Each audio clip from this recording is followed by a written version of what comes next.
Good day everyone. Today we are going to discuss our assigned topic about modal split. Modal split is also known as a modal share, or in other words, it is called mode choice. So by definition, it is the aspect of demand analysis or process that determines the number of or percentage of trips between zones that are made by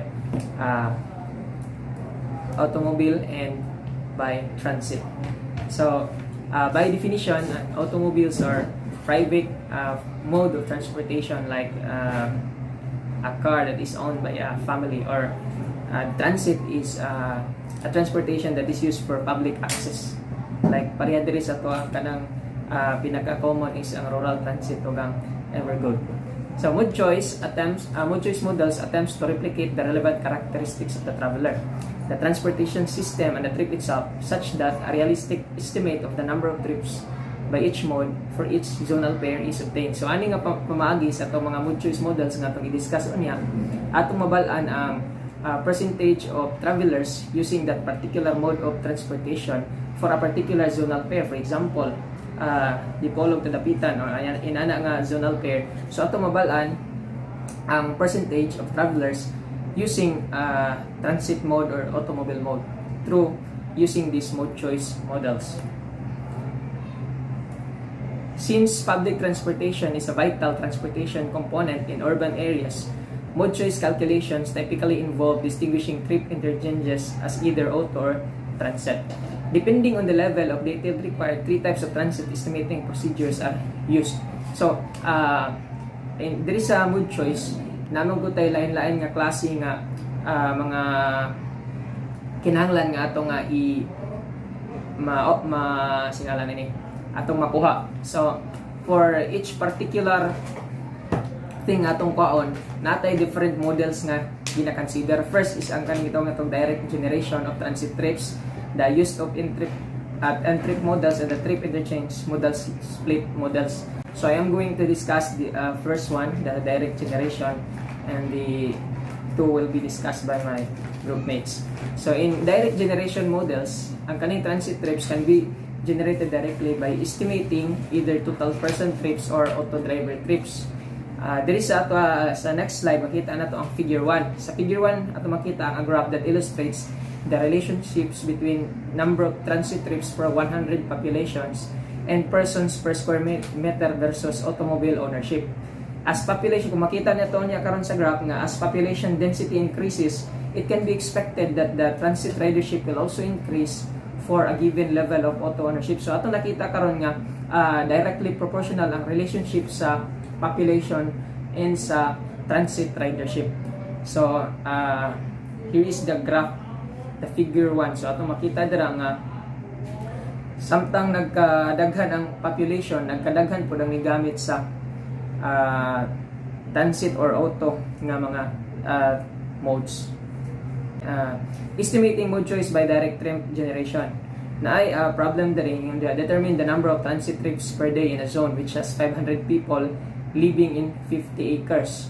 The auto ownership is 40% of 0 autos per household and 60% of 1 auto per household. So sa whole population nga 500,000 people na puyo sa 50 acres na area, ang 40% ana nga mga tao they own 0 autos, wala sila yung mga private transportation vehicles, and 60% ana ang naay 1 auto per household. So the question is calculate the number of persons per acre. So ang una na itong paagi is ang 5,000 katong population divided by the area, which is 50 acres, equals to 100. Then determine the number of transit trips per day per 100 persons to calculate the total of all transit trips per day for zone. So kita na to dira sa formula. For 0 autos na 510 trips per day. So kanang 510 trips per day, ako atong balikan ang graph sa matunong na siya din sa 100 persons nga ning gamit og sa 510 ning gamit ni siya og kaning automobile. Gamit og na siya kanang auto ownership. So inyo makita diha kung tantaw ninyo ang intersection sa 100 og dinhi sa ning-gamit og sa automobile, ang ma-come up niya nga number is 510 trips per day. Og dinhi pod sa 0 autos mo po na nantaw ninyo ang iyang kanang gaabot nga point sa 100 persons o sa kaning walay auto. So makama pa na nga number is 250 trips per day. So 510 times 40% katong mga walay autos. So 0.4 510 times 0.40 times 5 kay ang nasa atong graph 101,000 population raman. O nya ang ato ang total is 5,000 population, so times 5 ang ato ang each mode. So 40% times 510 times 5 plus ang kadtong sa naay 1 auto times 250 times 5. Ang makamap niya nga number is 1,020 plus 750 is equal to 1,770 transit trips per day. So mo na ang direct generation models. So this method assumes that the attributes of the system are not relevant. Dili na to i-consider ang uban diri nga method. Factors such as travel time, cost, and convenience are not considered. These so-called pre-trip distribution models apply when transit service is poor and riders are captive, or when transit service is excellent and choice clearly favors transit. When highway and transit modes compete for auto riders, then system factors are considered. So the other topics will be discussed by my group mates.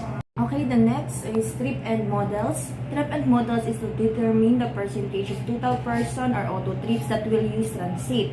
Estimates are made prior to the trip distribution phase based on land use or on socio-economic characteristic of the zone.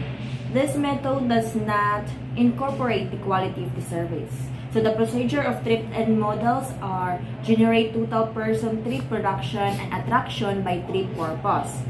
Compute the urban travel factor. Next, third is determine the percentage of these trips by transit using a mode choice curve. Fourth, apply auto occupancy factors, and last, distribute transit and auto trips separately. So, makita nato din ni sa graphs, ano yung graph ni sa trip in models. This models is based on two factors, households per auto and person per square kilometer.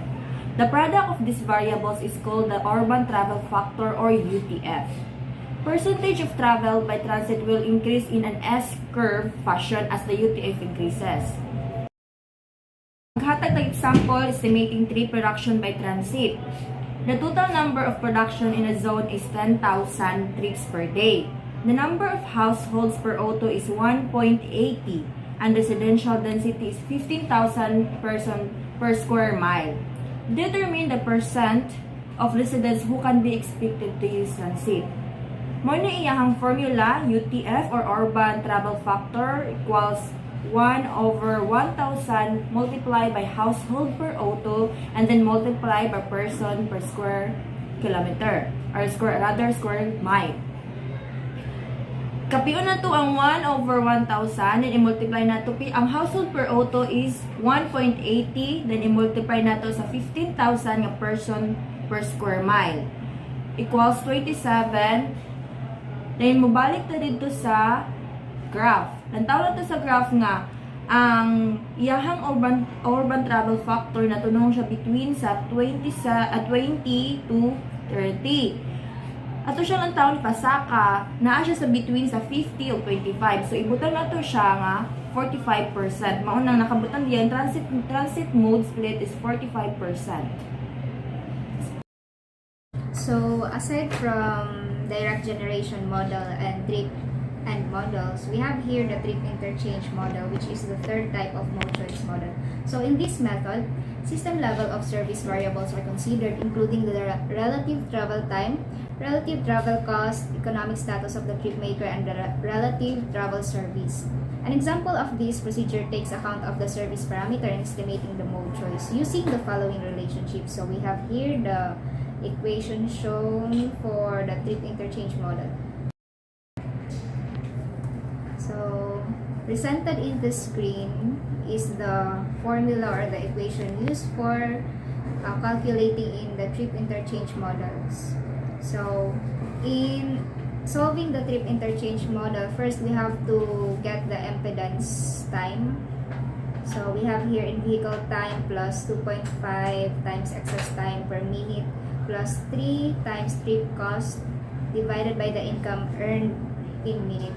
So in vehicle time, it is the time spent traveling in the vehicle, and excess time is the spent traveling but not in the vehicle, including waiting for the train or the bus or walking to the station. So the impedance value is determined for each zone pair, represents a measure of the expenditure required to make the trip by either auto or transit. So we have here two types of time that is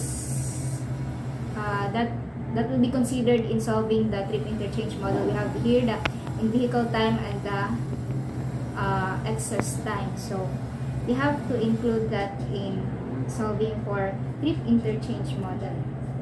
So the data required for estimating mode choice include first, the distance between zone by auto and transit. Second is the transit fare. 3 out of pocket auto cost, parking cost, highway and transit speed, exponent values being median income, and excess time, which includes the time required to walk to transit vehicle and time waiting for bus or transferring. So we have here a value of 120,000 minutes. Assume that the time worked per year. So we have here example for trip interchange model, computing mode choice using QRS model.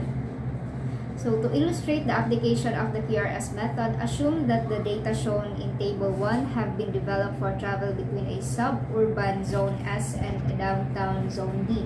Determine the percent of work trips by auto and transit. An exponent value of 2.0 is used for work travel.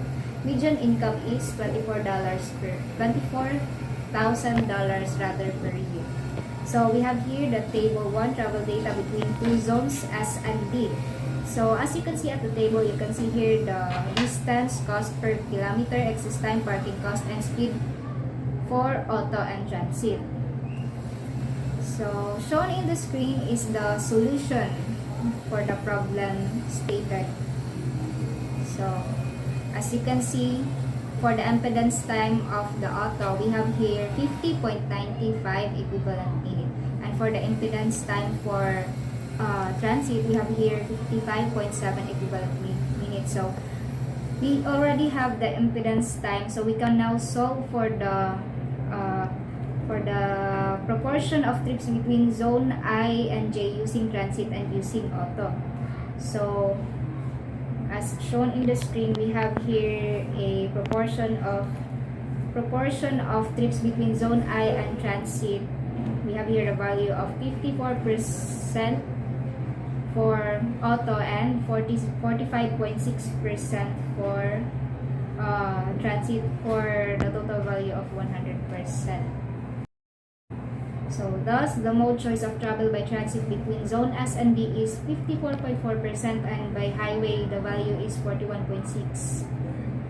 These percentages are applied to the estimated trip distribution values to determine the number of trips by each mode. If, for example, the number of work trips between zones S and D was computed to be 500, then the number of auto will be 500 by 54.4%.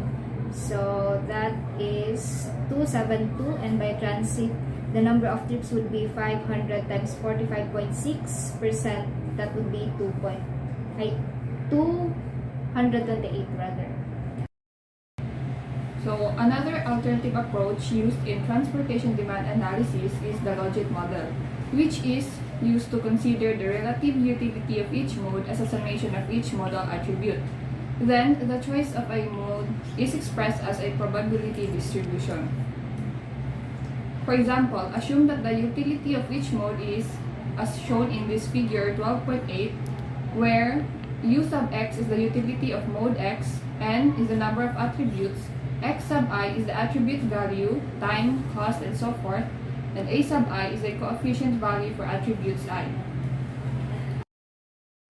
If two modes, auto and transit, are being considered, the probability of selecting the auto mode A can be written as the figure 12.9 flashed in the screen.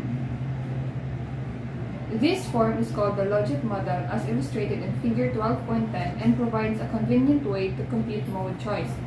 Choice models are utilized within the urban transportation planning process and in transit marketing studies. Example 12.11 Use of logit model to compute mode choice. The utility functions for auto and transit are as follows, where U sub A is equal to negative 0.46 minus 0.35 T sub 1 minus 0.08 T sub 2 minus 0.05 C, where the for transit is U sub T equals negative 0.07 minus 0.05 T sub 1 minus 0.15 T sub 2 minus 0.005 C, where T sub 1 is the total travel time in minutes, T sub 2 is the waiting time in minutes, and C is the cost for cents. The travel characteristics between two zones are as follows. The solution for example 12.1 is as follows. Use the logit model to determine the percent of travel in the zone by auto and transit. So using figure 12.8 equation, so for the utilization for auto is equal to negative 9.70, where the utilization function for transit is equal to negative 11.55. So using equation 12.9, the probability of using transit is equal to 0.86% and the probability for using transit is equal to 0.14%.